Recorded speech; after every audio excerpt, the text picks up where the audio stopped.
Bueno, entonces quedamos precisamente en esta parte cuando nos hablan acerca de precisamente esas cosas que empezaron a pedirse para que cumplieran los países que eran en efecto estados de derecho, ¿sí? Unas condiciones que fueron estas, porque después de 1945, cuando se acaba la Segunda Guerra Mundial y aún empieza la Guerra Fría y esta lucha con la Unión Soviética y con este estado totalitario y también inclusive las mismas luchas que se llevaron a cabo con la crisis del sistema capitalista, hicieron que entonces se empezara a repensar, sobre todo a partir de 1945, que realmente se lograra alcanzar un estado de derecho y de bienestar para todos y todas. Y es que cuando hablamos del siglo XVIII y nos devolvemos un poco a hablar acerca de ese liberalismo y de esa revolución francesa que nos propuso unas banderas de libertad, igualdad y fraternidad, pues fueron unas luchas, ¿no? Fue una lucha que hizo sobre todo esa clase que empezó a emerger, que fue la clase burguesa, y que esos burgueses fueron los que hicieron la Revolución Francesa precisamente para acabar con esos estados absolutistas y de reyes y monarquías. Sin embargo, ¿qué pasó? Esas luchas que ellos hicieron en la Revolución Francesa y ellos como burgueses que en ese momento eran una parte minoritaria dentro de la participación política, pues al llegar al poder, al también empezar a ejercer la participación política y al tener, digamos, incidencia en estas decisiones, pues adquirieron poder, ¿no? Entonces estos burgueses que al principio de pronto no tenían una gran notoriedad, ya después terminaron convirtiéndose en esa clase dominante, en esa clase opresora, y es prácticamente un círculo vicioso, porque es algo que se ha visto en todas las revoluciones. Aquellos que hacen la revolución terminan convirtiéndose en el dictador, en el totalitarista, en el opresor. Lo vimos en la Revolución Francesa, lo vimos en la Revolución Rusa, lo vimos en la Alemania nazi, y lo vemos en el sistema capitalista actual que enarbola el Estado de Derecho y de Bienestar. Las democracias que construyen ciudadanía. Entonces aquí en este subtitulito que ustedes van a poner en sus cuadernos vamos a aclarar cuáles son esos tipos de democracias y en qué consiste. Cuando hablamos de democracia directa vamos a remontarnos a esa antigua Grecia donde los ciudadanos acudían a la plaza pública precisamente para liberar y decidir de manera directa. Todos veían por quién votaban, era una democracia directa. Todo el mundo sabía quién iba a quedar, todo el mundo sabía si fulanito, sutanito, peranito había votado por este o aquel. ¿Cierto? La democracia representativa, que es nuestra democracia, ¿cierto? Que es una democracia también que se podría llamar democracia indirecta, es cuando los ciudadanos eligen a través del voto popular unos representantes y ese voto es secreto, entonces pues por eso se llama democracia representativa o indirecta. Esos representantes entonces van a ser aquellos en los que los ciudadanos delegan la responsabilidad de tomar esas decisiones que los afectan. Vamos entonces a ver otro tipo de democracia que también construye ciudadanía, que es la democracia formal. Cuando nosotros hablamos de democracia formal en la actualidad, vamos a hablar que es aquella que se refiere precisamente a ese conjunto de reglas que se establecen para tomar las decisiones políticas, ¿sí? Entre estas reglas se encuentra el voto popular o el sufragio universal y el principio de las mayorías, que es que gana el que tenga mayores votos, ¿verdad? O sea, la mayoría, la voz del pueblo es la voz de Dios, es la voz que se escucha gracias a una mayoría. Y finalmente otro tipo de democracia es la democracia sustantiva, que está encaminada fundamentalmente no tanto en el procedimiento, es decir, no tanto como esta democracia formal que se ocupa de las reglas, de las formas de participación ciudadana, sino que la democracia sustantiva está enfocada en el fin. ¿Y cuál es el fin?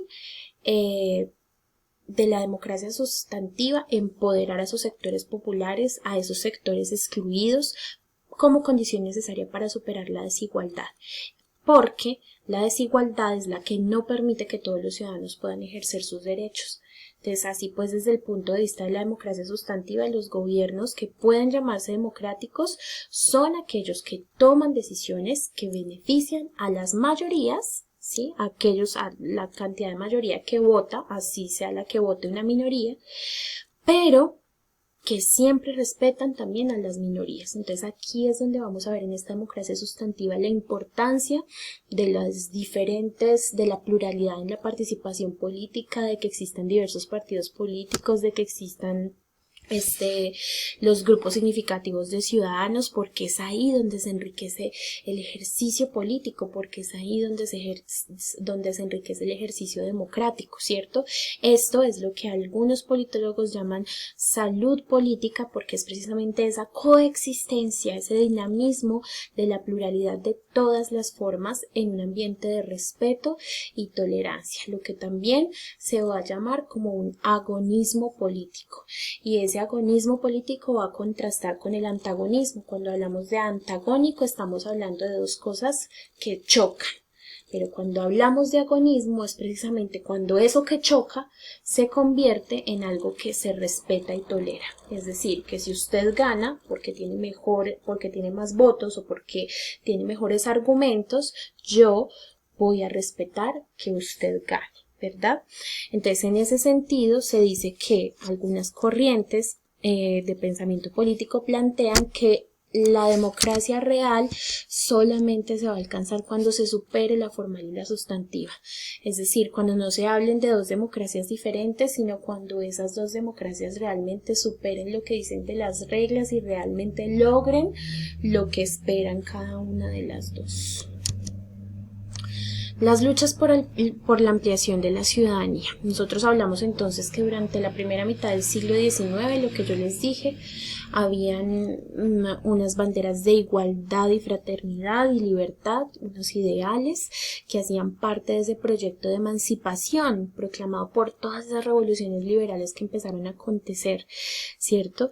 Y dentro de estos ideales ocurrió también lo mismo de tratar de enarbolar y enaltecer el concepto de ciudadanía, que tuvo que lograr ciertas luchas a lo largo de la historia de la humanidad, ¿cierto? Porque se demoró la ciudadanía en realmente ser ciudadano. Me explico. En América Latina, hasta, por ejemplo, acá en Colombia, hasta 1851, se abolió la esclavitud, ¿cierto? Acá ya estamos hablando de finales del siglo XIX. Las mujeres hasta principios del siglo XX, con el movimiento de las sufragistas que empieza en Europa, que es precisamente esa lucha por el voto femenino, ¿cierto? Y que no se logra sino hasta un cuarto del siglo, a principios del siglo XX, ¿cierto?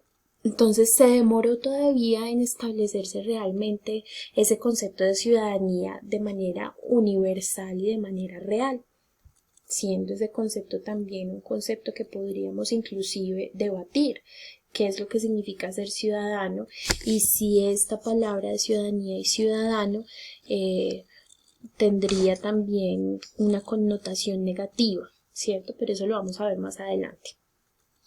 Vamos entonces a ver, a partir de un sociólogo de apellido Marshall, que hace un ensayo titulado Ciudadanía y clase social. Él formula un modelo de ciudadanía a lo largo de la historia a partir de las luchas que se gestaron en cada uno de estos tres siglos, siglo XVIII, XIX y XX. Y vamos a empezar entonces con esta ciudadanía civil del siglo XVIII. En el siglo XVIII, como les dije, la burguesía inicia una lucha por ese reconocimiento de derechos civiles, por la participación política que no tenía, porque la burguesía no hacía parte de la nobleza, simplemente eran comerciantes que hacían mucho dinero, pero no hacían parte de la nobleza. Entonces ellos lucharon para garantizar esas libertades de los individuos, y entonces es donde salen los derechos del hombre y del ciudadano, después los derechos de la mujer y de la ciudadana, y entonces ellos lo que buscaban era eliminar los privilegios de la nobleza y garantizar derechos como la libertad de expresión, la religión, la representación política, el derecho a la propiedad y a la igualdad ante la ley. Bueno, esto fue importantísimo para el proceso luego de todo el proceso que se llevó a cabo, no solamente con la revolución industrial, con la revolución francesa, sino con la industrialización. Entonces aquí vamos a decir que que esta fue una lucha ganada. La burguesía ganó, pero al la burguesía subir al poder, entonces se convierte en los verdugos de aquellos que entonces terminaron sin participación, igual que fue el campesinado y la gente de escasos recursos. Durante la segunda mitad entonces del siglo XIX, vamos a ver que se implementa entonces un modelo de Estado liberal que propone y que supuso un gran avance en términos de igualdad, ¿cierto? Con estas luchas que se empezaron a llevar a cabo como ciudadanía civil. Entonces empieza la lucha en el siglo XVIII, en el siglo XIX se constituyen como un Estado liberal. Recordemos que la característica del Estado liberal es un sistema y un estado democrático, sí, pero también es un sistema productor con libertades económicas, capitalista, ¿cierto? Que es además diferente diametralmente al estado absolutista del que les hablé anteriormente. Surge entonces con la ciudadanía civil, los derechos civiles, el concepto de nación.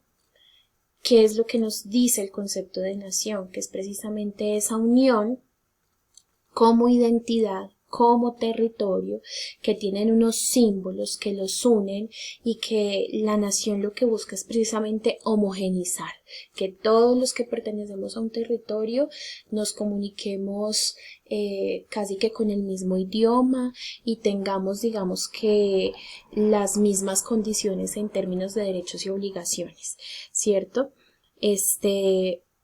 Esto que es la nación y esto que sería esa ciudadanía civil, vamos a decir que es un proceso de homogenización también, ¿cierto? Todos iguales, todos ciudadanos, y bueno, ¿dónde está la diversidad? ¿Cierto? Aquí en esta ciudadanía civil es donde entonces se empieza a pensar en que esa homogenización necesita una base fuerte y una institución que apoye la homogenización. Y en este caso esa institución que va a apoyar la homogenización se va a llamar escuela. La educación primaria y ya después la educación secundaria y también la creación de símbolos patrios va a todavía fortalecer mucho más ese concepto de nación y de ciudadano.